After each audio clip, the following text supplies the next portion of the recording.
నమస్కారం అమ్మ. ఈరోజు మిమ్మల్ని వివాహ పొంతన గురించి అడుగుదాం అనుకుంటున్నాను. వివాహ పొంతన చూసి చేసిన విడాకులు ఈ మధ్య ఎందుకు ఎక్కువ అవుతున్నాయంటారమ్మా? చాలా మంచి ప్రశ్నమ్మ వేసింది.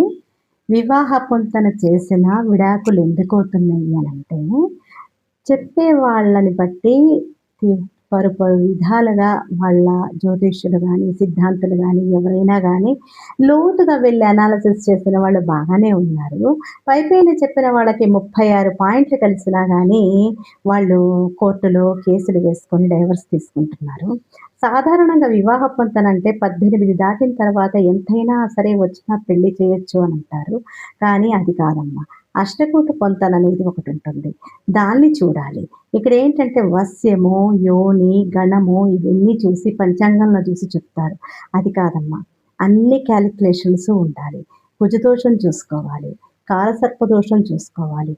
ఇద్దరికీ మైత్రి చూసుకోవాలి. మళ్ళీ షష్టాష్టకాలు లేకుండా చూసుకోవాలి. ఇదంతా చూసుకున్నప్పుడు మాత్రమే వివాహం అనేది సక్సెస్ అవుతుంది.